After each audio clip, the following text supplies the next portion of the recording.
Hello guys, మీరు చూస్తున్నారు RJ Srinu official YouTube channel. నేను మీ శ్రీను. ఎలా ఉన్నారు? మంచిగా ఉన్నారుగా? ఇవాళ మీకోసం కొన్ని యూజ్ఫుల్ న్యూస్ అప్డేట్స్ అయితే తీసుకొచ్చేసాను. చాలా రోజులైందబ్బా వీళ్ళ గురించి మనం డిస్కస్ చేసుకొని, అందుకే మిమ్మల్ని అలా కొంచెం న్యూస్లో తీసుకెళ్ళడం అలా తీసుకొచ్చేసాను. అండ్ నా వీడియోస్ చాలామంది చూస్తున్నారు, కానీ సబ్స్క్రైబ్ చేయడం మాత్రం మర్చిపోతున్నారు. ప్లీజ్ కొంచెం సబ్స్క్రైబ్ చేయొచ్చు కదా. కానీ సబ్స్క్రైబ్ చేసిన వాళ్ళు కొంచెం వీడియోస్ అయితే చూడండి, మంచిగా నాకు హెల్ప్ అవుతుంది. అలాగే మీ అభిప్రాయాలను కామెంట్ రూపంలో తెలియచేయండి. అది మంచి కావచ్చు, చెడు కావచ్చు, ఏదైనా కూడా మీరు ఏమైతే అనుకుంటున్నారో అవన్నీ కామెంట్ రూపంలో తెలియచేయండి. నేను దాన్ని చూసి నిర్ణయించుకోవడానికి ప్రయత్నిస్తాను. అలాగే ఇంకా మీకు ఎటువంటి టాపిక్స్ కావాలనుకుంటున్నారో ఆ విషయాలు కూడా నాకు కామెంట్ రూపంలో అయితే తెలియచేయండి. అలాగే లైక్ చేయండి, మీ ఫ్రెండ్స్కి షేర్ చేయండి, సబ్స్క్రైబ్ చేయడం మాత్రం మర్చిపోకండి. సరే, ఇంకెందుకు మరి న్యూస్లోకి వెళ్ళిపోతాం. కేరళలో ఎలక్షన్స్ జరగబోతున్నాయి. మంచి పినరాయి విజయన్ గారు అయితే కొన్ని ఎలక్షన్ మేనిఫెస్టో అయితే ఇచ్చారు. అందులో మహిళకైతే పెద్దపేట వేశారు. చూడాలి మరి చేస్తారో లేదో తెలియదు, కానీ మహిళకైతే 50% ఉద్యోగాల్లో వాళ్ళకి అవకాశాలు ఇస్తారంట. అంతే, ఫర్ ఎగ్జాంపుల్ 100లో 50 పోస్టులు అయితే వాళ్ళకైతే ఇస్తారంట. మరి సార్, అబ్బాయిలు మేమేం చేసాం సార్? ఏం చేసాం చెప్పండి. ఏటో అలా చేస్తున్నారు. మరి జనరల్లో ఉంటాయి, ఏం చేయలేమండి. ఏం చేసినా మనం చూడాల్సింది. చూద్దాం ఏం జరుగుతుంది ఏంటో. మనకి మే 4వ తేదీ అయితే క్లారిటీ అయితే వచ్చేస్తుంది. ఒక్కొక్కరు కొన్ని మేనిఫెస్టో అయితే ఇచ్చేస్తున్నారు. చూడాలి మరి చేస్తారో చెయ్యరో ఏమవుతుందో. అన్నీ మనం చేయాలంటే కొంచెం వెయిట్ అండ్ వాచ్. మే 4వ తేదీ వరకు అయితే వెయిట్ చేయాల్సింది. అలాగే ఈరోజు సిఎస్కే వర్సెస్ పంజాబ్ మ్యాచ్ అయితే జరగబోతుంది.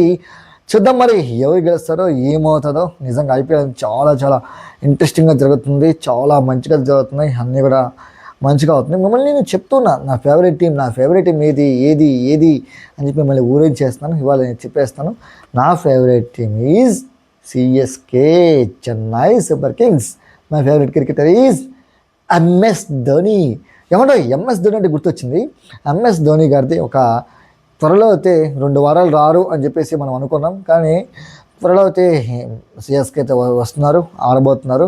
అది ఎలా తెలిసిందంటే సిఎస్కే మేనేజ్మెంట్ అయితే తను ప్రాక్టీస్ చేసిన ఇమేజెస్ని అయితే పెట్టింది. చూడాలి మరి ఎప్పుడు వస్తారు, ఎలా ఆడతారు, ఏ మాట మాట. ధోని అన్న హెలికాప్టర్ షాట్ కడితే ఉంటుంది చూడు సామీరంగా, అబ్బా భలే ఉంటుంది కదా. అలాగే ఇంకో న్యూస్ లెక్క వెళ్ళిపోతాం. చూస్తున్నాం, ఆంధ్రప్రదేశ్ అమరావతి చట్ట పద్ధతి అయింది. పార్లమెంట్లో లోక్సభ మరియు రాజ్యసభ అయితే ఆమోదించాయి. రాష్ట్రపతి కనుక ఆమోదిస్తే ఇది చట్టబద్ధత వస్తుంది. నిజంగా ఎందుకంటే చూస్తున్నాం, 3 రాజధానులు అన్నారు, అదన్నారు ఇదన్నారు, కానీ చివరికి అయితే ఏమైతే లేదు. ఇది చట్టబద్ధత అయితే మాత్రం ఆంధ్రప్రదేశ్కి ఒకే ఒక రాజధాని అయితే ఉంటుంది. దాంతో ఆంధ్రప్రదేశ్ ప్రభుత్వం, టీడీపీ ప్రభుత్వం అయితే మంచి ఆనంద ఉత్సాహాలతో చేసుకున్నారు. అలాగే రైతులు ఎవరైతే భూమి ఇచ్చారో వాళ్ళు చాలా అంటే చాలా హ్యాపీగా ఫీల్ అయ్యారు. చూసినాం, లాస్ట్ టైం చాలా ధర్నాలు చేశారు. దాదాపు 2-3 ఏళ్ళుగా వాళ్ళు రోడ్ల మీద నిరాహార దీక్షలు చేశారు, ఎన్నో చేశారు, కానీ ఎట్టగలిగితే ఇదైతే అనిపించింది. మీకు ఎలా అనిపిస్తుంది అనే విషయాలు కూడా నాకు కామెంట్ రూపంలో తెలియచేయండి. అలాగే మనం ఇంకో న్యూస్ లెక్కతే వెళ్ళిపోదాం.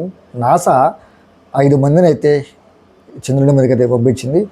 చూద్దాం, ఇది దాదాపు వాళ్ళు 50 సంవత్సరాల తర్వాత అయితే ప్రయోగం చేస్తున్నారు. అందులో వాళ్ళు 10 రోజుల వరకు అయితే ఉంటారు. ఇందులో ఇంకొక ఇంట్రెస్టింగ్ అప్డేట్ ఏంటంటే, ఒక బొమ్మను అయితే పంపించారు. ఈ బొమ్మ చేసింది 8 సంవత్సరాల చిన్న పిల్లాడు. అంటే ఈ బొమ్మ ద్వారా ఎలా ఉంటుంది, మనుషులు ఎలా ఉంటారు అనే ఒక నమూనా కోసం అయితే ఈ బొమ్మను అయితే చేసి పంపించారు. చూద్దాం మరి ఏమవుతుందో. 10 రోజుల తర్వాత ఎలా ఉంటారో చూడాలి. మరి వాళ్ళు ఎలా వస్తారో ఏంటో చూద్దాం. ఇంకేమైనా కొత్త ప్రయోగాలు ఏమైనా చేస్తారా, ఇంకేమైనా వాళ్ళు కనుక్కుంటారా ఏంటో మనం వేచి చూడాల్సిందే. 10 రోజుల తర్వాత తెలుస్తాయి. అలాగే ఇంకో న్యూస్లోకి అయితే మనం వెళ్ళిపోదాం. ఇండోనేషియాలో భూకంపం అయితే వచ్చింది. అది రెక్టర్ స్కేలుపై 7.4 తీవ్రతతో నమోదైంది. ఇది అక్కడ ఆ దేశంలో సునామీ వచ్చే అవకాశం అని చెప్పి ఆ దేశ వాళ్ళు అధికారికంగా ఒక ప్రకటన అయితే విడుదల చేశారు. చూడాలి మరి ఏమవుతుందో, ఎలా ఉంటుందో. అలాగే ఈరోజు గుడ్ ఫ్రైడే. ఆ గుడ్ ఫ్రైడే అయితే ఈరోజు ప్రపంచవ్యాప్తంగా జరుపుకుంటున్నారు. క్రైస్తవ సోదరులందరికీ గుడ్ ఫ్రైడే శుభాకాంక్షలు. Happy good Friday. అంటే ఈ రోజున యేసు ప్రభు, జీసస్ క్రైస్ట్ సిలువలో ప్రాణం పెట్టారు, అలాగే మూడో రోజు అంటే ఈస్టర్ రోజు లేచారని చెప్పేసి నమ్ముతూ ఉంటారు. మనం అన్నీ గౌరవించాలి. ఈరోజు అన్ని చోట్ల ప్రార్థనలు కూడా మంచిగా జరుగుతాయి. మంచిగా అన్నీ ఉండాలని మనస్ఫూర్తిగా కోరుకుంటూ happy good Friday once again. ఇదండి ఇవాళ వీడియో. మళ్ళీ మనం రేపటి వీడియోలో మరో ఇంట్రెస్టింగ్ అప్డేట్స్తో కలుద్దాం. అప్పటి వరకు తెలుసుగా యాజ్ యూజువల్ మీ RJ Srinu signing off. Bye. సరే పడుకో, ఏముందిలే ఇంకా.